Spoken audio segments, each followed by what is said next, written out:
¿Te has preguntado alguna vez qué se necesita para llegar al poder? Y bueno, más importante aún, ¿cómo mantenerlo? Buena pregunta. Hoy vamos a adentrarnos en una obra que ha fascinado y a la vez escandalizado a sus lectores durante siglos. Así es. El Príncipe, de Nicolás Maquiavelo. Interesante lección. Prepárate para una inmersión profunda en las estrategias, la moral, la psicología del poder, Por supuesto. según este astuto observador de la política renacentista. El Príncipe es mucho más que un simple tratado histórico. Pero Es una guía, a veces despiadada, sobre cómo funciona el poder en el mundo real. es verdad. Y aunque fue escrito en el siglo XVI, las ideas de Maquiavelo siguen resonando en la política, los negocios e incluso... En nuestras relaciones personales. Exacto. Es cierto. El Príncipe, a menudo, se lee como un manual para líderes ambiciosos. Sí. Pero creo que también ofrece una visión fascinante de la naturaleza humana. Totalmente de acuerdo. Para empezar, ¿podrías explicarnos cómo Maquiavelo clasifica los diferentes tipos de principados? Claro que sí. Maquiavelo divide los principados en varias categorías, por ejemplo. Ajá. Hereditarios, nuevos, mixtos y eclesiásticos. Interesante. Esta distinción es fundamental porque para él, el tipo de Estado determina las estrategias que un príncipe debe emplear Ya veo. para gobernar con éxito. Es como si cada tipo de principado presentara un desafío único, ¿no? Exactamente. Y el príncipe debe adaptar su enfoque en consecuencia. Por supuesto. ¿Podrías darnos un ejemplo concreto de cómo funciona esto en la práctica? Por supuesto que sí. Tomemos el caso de Cesare Borgia, Ajá. el hijo del Papa Alejandro VI, Ah, a quien Maquiavelo admiraba interesante. por su astucia y determinación. Borgia, al no heredar un principado, Ajá. tuvo que construir su poder desde cero, utilizando una combinación de fuerza, negociación y hasta engaño para consolidar su dominio en la Romaña. Porque es un personaje fascinante y a menudo controvertido. Sin duda. ¿Qué podemos aprender de él? ¿Qué estrategias de El Príncipe ilustra su ascenso al poder? Bueno, Borgia comprendió la importancia de la acción decisiva y la construcción de una base de poder sólida. Eliminó a sus rivales, estableció alianzas estratégicas, incluso con antiguos enemigos, Interesante. y cultivó una imagen de fuerza y determinación. Claro. Su enfoque pragmático, aunque a veces brutal, Sí. le permitió alcanzar sus objetivos en un entorno político extremadamente volátil. Es interesante cómo Maquiavelo no juzga las acciones de Borgia desde un punto de vista moral, ¿Cierto? sino que las analiza desde su efectividad. Exacto. Pareciera que para él el fin justifica los medios. Esa es una interpretación común, Sí, pero creo que es importante matizarla. Claro. Maquiavelo no aboga por la crueldad gratuita, sino que reconoce que en un mundo donde el poder es tan frágil, ajá, un príncipe no puede permitirse ser ingenuo, sentimental. ya veo. A veces tomar decisiones difíciles, incluso moralmente cuestionables, es necesario para mantener el orden y la seguridad del Estado. Claro, es una visión bastante pragmática del liderazgo. Sí. Pero, ¿dónde está el límite? ¿Cómo saber cuándo la crueldad es necesaria y cuándo se convierte en tiranía? Esa es la pregunta clave. Mm. Y Maquiavelo no nos ofrece una respuesta fácil. ¿Ya? Nos obliga a confrontar la complejidad del liderazgo Mm, y a reconocer que no hay soluciones simples. es verdad. Un príncipe debe sopesar cuidadosamente las consecuencias de sus acciones, Ya de. entender el contexto y actuar con prudencia, incluso cuando se ve obligado a tomar medidas drásticas. Entonces, el uso de la fuerza debe ser estratégico, no impulsivo. Exactamente. Y hablando de estrategia, Maquiavelo también nos habla de la dualidad del gobernante, Así es. ¿verdad? El famoso león y el zorro. El león y el zorro. ¿Podrías explicarnos esta metáfora? Por supuesto, el león representa la fuerza, la valentía, Ajá. la capacidad de inspirar respeto y temor. Ya. El zorro, por otro lado, Mm, simboliza la astucia, la inteligencia, la habilidad para anticipar y superar obstáculos con sigilo. Maquiavelo argumenta que un príncipe necesita ambas cualidades para tener éxito. Es decir, debe ser capaz de rugir con fiereza cuando sea necesario, Exacto. pero también de moverse con sigilo y astucia para sortear los peligros. Así es. ¿Se te ocurre algún ejemplo de un líder contemporáneo que encarne esta dualidad? Bueno, creo que esa es una pregunta que cada uno debe responder por sí mismo. Lo que sí es claro es que la imagen pública de un líder a menudo es una construcción cuidadosamente elaborada, Ya que ves, busca proyectar tanto fuerza como inteligencia. es cierto. Y esa construcción nos lleva a otra pregunta fundamental que plantea Maquiavelo. Ajá. ¿Es mejor ser amado o temido? Ah, la eterna pregunta. Ah, Y a la respuesta de Maquiavelo es, como era de esperar, compleja. ya. Lo ideal, según él, sería ser amado y temido a la vez, Ajá, pero reconoce que esto es difícil de lograr. claro. Si un príncipe debe elegir, Maquiavelo argumenta que es preferible ser temido. Esa es la frase que todo el mundo recuerda. Así. Es mejor ser temido que amado. Suena un poco drástico, ¿no? Coco, sí. ¿Por qué pensaría eso? Bueno, Maquiavelo creía que el amor es volátil.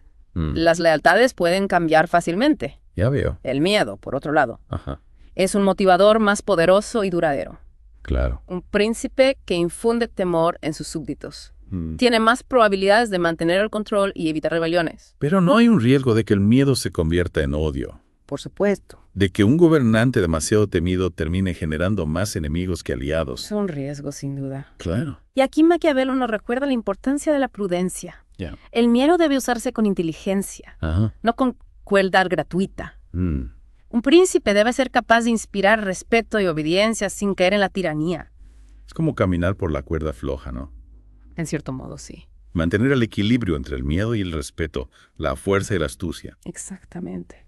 Y me imagino que la fortuna también juega un papel importante en todo esto. Exacto. Maquiavelo no ignora el papel de la fortuna. Ajá. Es decir, el azar o la suerte en la vida de un príncipe. Claro. Pero a diferencia de otros pensadores de su época, no la considera una fuerza ciega e incontrolable. Entonces creía que un príncipe podía desafiar al destino. En cierto modo, sí.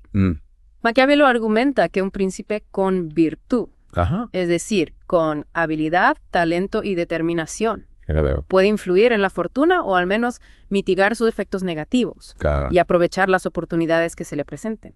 Es decir, que no se trata solo de tener suerte, sino de saber qué hacer con la suerte que te toca. Exactamente. ¿Y qué nos puedes decir de esta virtud? ¿Es algo innato o se puede cultivar? Esa es una excelente pregunta que exploraremos más a fondo en la siguiente parte de nuestra inmersión en El Príncipe. Estupendo. Por ahora, quedémonos con la idea de que Maquiavelo creía que un líder eficaz debe ser capaz de combinar la fuerza del león con la astucia del zorro y de usar su virtud para domar la fortuna y alcanzar sus objetivos. Me parece una buena idea. Perfecto. Retomando nuestra inmersión en El Príncipe, recordemos que Maquiavelo nos presenta una visión del liderazgo pragmática y a veces desafiante para nuestras ideas preconcebidas sobre la moral. Exacto, Maquiavelo no parece tener miedo de adentrarse en terrenos éticamente ambiguos.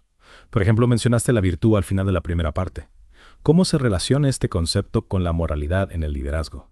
Para Maquiavelo, la virtud no se limita a virtudes morales como la honestidad o la compasión, engloba un conjunto de habilidades y cualidades que permiten a un príncipe alcanzar y mantener el poder, incluso si estas acciones entran en conflicto con lo que tradicionalmente consideramos bueno. Es decir, que la virtud puede implicar tomar decisiones difíciles, incluso sucias, si son necesarias para la estabilidad del Estado. Precisamente Maquiavelo separa la moral personal de la moral política. Un príncipe puede ser piadoso en su vida privada, pero en el ámbito del poder debe estar dispuesto a actuar con pragmatismo, incluso si eso significa romper las reglas convencionales. Es una visión bastante radical, sobre todo para su época. Me imagino que la idea era que un líder pueda ser virtuoso y a la vez actuar de forma poco ética debió de generar controversia. Sin duda. Uno de los ejemplos más claros de esta visión pragmática es su análisis sobre la importancia de cumplir las promesas. Ah, sí.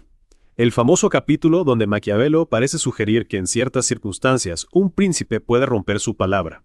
Eso sí que es romper con las convenciones. Exacto. Maquiavelo argumenta que si una promesa se convierte en un obstáculo para el bien común, o si las circunstancias han cambiado de tal manera que cumplirla pondría en peligro al Estado, entonces un príncipe sabio debe estar dispuesto a romperla. Pero no es peligroso eso. Si un príncipe se gana la fama de romper sus promesas, ¿cómo puede esperar que la gente confíe en él en el futuro? Es un riesgo sin duda. Por eso Maquiavelo enfatiza la importancia de la astucia y la prudencia. Un príncipe no debe romper sus promesas a la ligera, sino solo como último recurso. Y siempre debe tener una justificación sólida que pueda presentar al pueblo y a sus aliados. Es como un juego de ajedrez, ¿no? Cada movimiento debe ser calculado, teniendo en cuenta las posibles consecuencias. Exactamente. Y Maquiavelo entiende que la política es en muchos sentidos un juego de apariencias. Un príncipe debe proyectar una imagen de integridad y confiabilidad, incluso si en privado debe tomar decisiones que contradicen esa imagen. Es decir, debe ser un maestro de la manipulación, capaz de convencer a la gente de que siempre actúa en su mejor interés aunque no sea así. No necesariamente se trata de manipulación, sino de entender cómo funciona el poder. Maquiavelo nos recuerda que la percepción es clave en la política. Un príncipe debe ser capaz de controlar la narrativa, de presentar sus acciones de forma favorable, incluso si eso implica ocultar ciertos aspectos de la verdad. Suena un poco cínico, ¿no crees? Tal vez. Pero Maquiavelo no buscaba escribir un tratado de ética. Su objetivo era analizar cómo se conquista y se mantiene el poder en el mundo real, con todas sus complejidades y contradicciones. Y para eso también es importante saber rodearse de las personas adecuadas.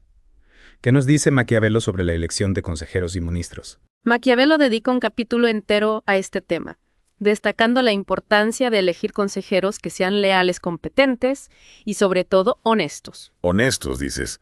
Eso suena un poco contradictorio con todo lo que hemos estado hablando sobre la astucia y el engaño en la política. No lo es. Maquiavelo reconoce que un príncipe necesita consejeros que le digan la verdad, incluso si es desagradable. La adulación puede ser tentadora, pero a la larga es más perjudicial que beneficiosa. Un consejero honesto, aunque pueda ser incómodo a veces, es un activo invaluable para un príncipe que busca tomar decisiones informadas y evitar errores costosos. Es decir, que un buen líder debe estar dispuesto a escuchar críticas, incluso si no son fáciles de digerir. Exacto. Y debe saber discernir entre la crítica constructiva y la simple maledicencia. Un príncipe no puede dejarse llevar por las emociones. Debe ser capaz de analizar la información de forma objetiva y tomar decisiones racionales. Y hablando de información, ¿cómo veía Maquiavelo el papel de la inteligencia y el espionaje en la política? Para Maquiavelo, la información era poder. Un príncipe debe estar siempre atento a lo que sucede a su alrededor, tanto dentro como fuera de sus fronteras. Necesita tener una red de informantes, espías y embajadores que le proporcionen datos precisos y oportunos. Es como un juego de ajedrez otra vez. Debes anticipar los movimientos de tus oponentes para poder contrarrestarlos. Exactamente. Y no solo se trata de enemigos externos. Un príncipe también debe estar atento a las conspiraciones y las intrigas que puedan surgir en su propia corte. Ya me imagino. En la Italia renacentista, las puñaladas por la espalda eran moneda corriente. Justamente. Por eso Maquiavelo insiste en que un príncipe no puede confiar ciegamente en nadie, ni siquiera en sus familiares más cercanos. Parece una existencia bastante solitaria y paranoica, ¿no?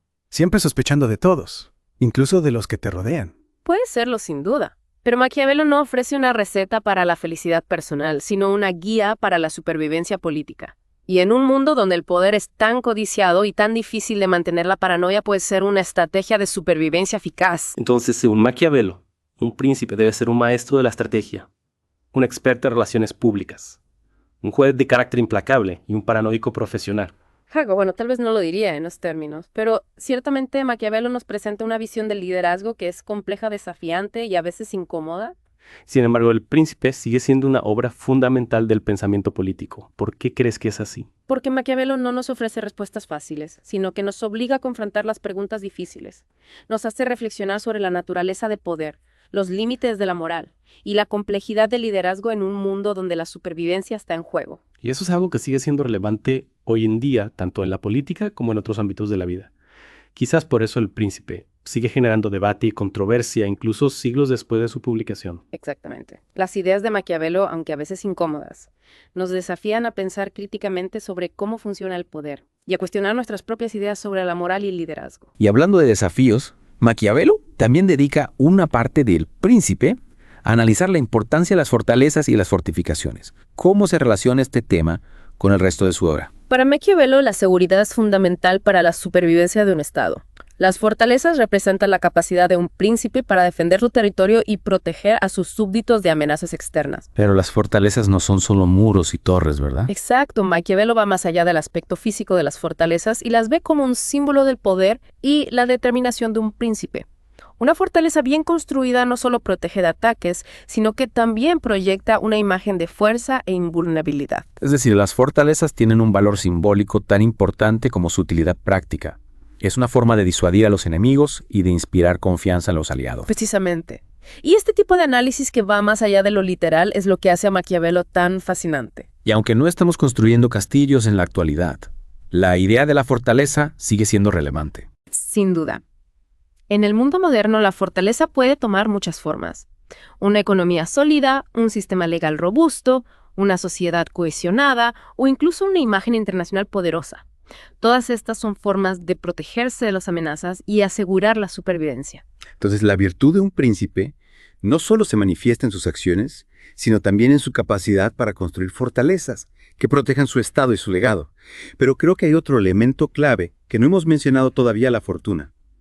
¿Cómo se relaciona la fortuna con la virtud y la construcción de estas fortalezas? Esa es una excelente pregunta. Y creo que es un buen punto de partida para la última parte de nuestra inmersión en el príncipe. Al final de la segunda parte nos quedamos con esa pregunta, ¿no? Sí. De cómo se relaciona la fortuna con la virtud.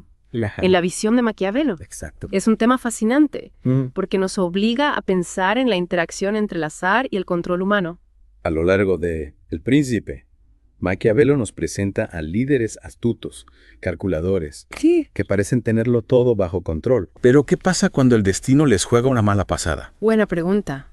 ¿Qué papel juega la suerte en la ecuación del poder? Maquiavelo reconoce que la fortuna, el azar, la suerte, Sí. es una fuerza poderosa e impredecible que puede afectar el curso de la historia, Claro. pero a diferencia de otros pensadores de su época, Ajá. no la ve como una fuerza todopoderosa e incontrolable. Entonces, creía que un príncipe podía desafiar al destino. Podía controlar la suerte. No exactamente. Ya. Maquiavelo utiliza una metáfora muy interesante para describir la relación entre la fortuna y la virtud. Ajá. Compara la fortuna a un río impetuoso que puede desbordarse y causar estragos. Me imagino que un príncipe prudente construye diques y canales para controlar el flujo del río. Exactamente. Ajá. Un príncipe con virtud, con habilidad, previsión y determinación puede anticipar los caprichos de la fortuna Ya veo. y prepararse para enfrentarlos. Puede construir diques metafóricos para protegerse de las adversidades y canales para aprovechar las oportunidades que la fortuna le presenta. Es decir, que no se trata de negar la existencia de la suerte, sino de estar preparado para ella, Exactamente. para convertirla en una aliada en lugar de una enemiga. Precisamente. Un príncipe que confía solo en la suerte está destinado al fracaso. Claro. Tarde o temprano, la fortuna le dará la espalda. Sí. Pero un príncipe que combina la virtud con la capacidad de adaptación a las circunstancias Ya veo. puede capear los temporales y salir fortalecido de las crisis. Entonces, la virtud no es solo un conjunto de habilidades para conquistar el poder, ¿Cierto? sino también una forma de navegar los vaivenes del destino Así es. y asegurar la supervivencia a largo plazo. Exacto. Y para ilustrar este punto, Maquiavelo dedica una parte de El Príncipe a analizar las causas Ajá. por las que los gobernantes pierden el poder. ¿Y cuáles son esas causas? ¿Qué errores comunes cometen los príncipes que los llevan a la ruina? Maquiavelo identifica una serie de errores que pueden ser fatales para un gobernante. La falta de previsión, la incapacidad para adaptarse, las circunstancias cambiantes, la dependencia excesiva de otros, la debilidad en la toma de decisiones Ya veo. y la incapacidad para mantener el control del ejército y la seguridad del Estado. Es decir, que un príncipe que se duerme en los laureles, Exactamente. que no aprende de sus errores Sí. y que no se adapta a las nuevas realidades, Ajá, está destinado a perder su posición. precisamente. Y aquí Maquiavelo nos recuerda la importancia de la virtud, no solo para adquirir el poder, sino también para conservarlo. Ya veo. Un príncipe debe estar en constante evolución, aprendiendo, adaptándose Claro. y mejorando sus habilidades de liderazgo. Sí. La virtud no es un estado estático, Ah. sino un proceso continuo de desarrollo y perfeccionamiento. Es interesante cómo Maquiavelo conecta la virtud con la idea de la adaptación. Pareciera que para él, la capacidad de un líder para cambiar y evolucionar es tan importante como su fuerza o astucia. Sin duda, en un mundo en constante cambio, Sí, la rigidez puede ser fatal. claro. Un príncipe que se aferra a viejas ideas y estrategias Ajá. está condenado a quedarse atrás. La virtud implica la flexibilidad, la capacidad de leer las señales del entorno Ya. y ajustar el rumbo cuando sea necesario. Y al final del Príncipe, Maquiavelo nos ofrece una exhortación apasionada, ¿no? Así es. Un llamado a la acción que va más allá del simple análisis del poder. Exactamente. Maquiavelo, que era un ferviente patriota, hace un llamado a la unificación de Italia, que en su época estaba dividida en pequeños estados y ciudades-estados en presencia de las potencias extranjeras. Es decir, que utiliza el Príncipe no solo para enseñar sobre el liderazgo, Cierto. sino también para promover una causa política que la apasionaba. Exacto. Para Maquiavelo, la unificación de Italia era esencial para garantizar su seguridad, prosperidad e independencia. Yeah. Y creía que un príncipe con virtud, guiado por los principios del príncipe, Sí. podía liderar esta unificación. ¿Es una visión ambiciosa? Sin duda. Y aunque la unificación de Italia no se logró en la época de Maquiavelo, Cierto. su obra sentó las bases para el pensamiento político moderno, Así es. influyendo en figuras como Richelieu, Federico el Grande y muchos otros. Exacto. El príncipe, con su análisis pragmático del poder, sus reflexiones sobre la moral en la política Ajá. y su llamado a la acción, Sí. sigue siendo una obra fundamental para comprender no solo la historia, sino también el presente. Es increíble cómo un libro escrito hace siglos sigue siendo tan relevante en la actualidad. Totalmente de acuerdo. Las ideas de Maquiavelo sobre el poder, la virtud, la fortuna y la necesidad de adaptación Sí, siguen resonando en la política, los por negocios supuesto. y en nuestras vidas personales. Sin duda, El Príncipe es una obra que nos desafía a pensar críticamente sobre cómo funciona el mundo, a cuestionar nuestras propias ideas sobre la moral y el liderazgo, Claro. y a preguntarnos qué estamos dispuestos a hacer Sí. para alcanzar nuestros objetivos. Y con esa reflexión final, llegamos al final de nuestra inmersión en El Príncipe de Maquiavelo. Así es. Espero que hayan disfrutado de este viaje tan estimulante y desafiante. Ha sido un placer explorar esta obra maestra con ustedes. Y antes de despedirnos, les recordamos que pueden encontrar un enlace en el primer comentario de este podcast Exacto, para escuchar el audiolibro completo del Príncipe en Audible. por supuesto. Es una excelente manera de profundizar en las ideas de Maquiavelo y sacar sus propias conclusiones. Les invitamos a que sigan explorando, cuestionando y debatiendo las ideas de esta obra, Claro. que a pesar de haber sido escrita hace siglos, sigue siendo tan relevante hoy como lo fue en su tiempo. Hasta la próxima.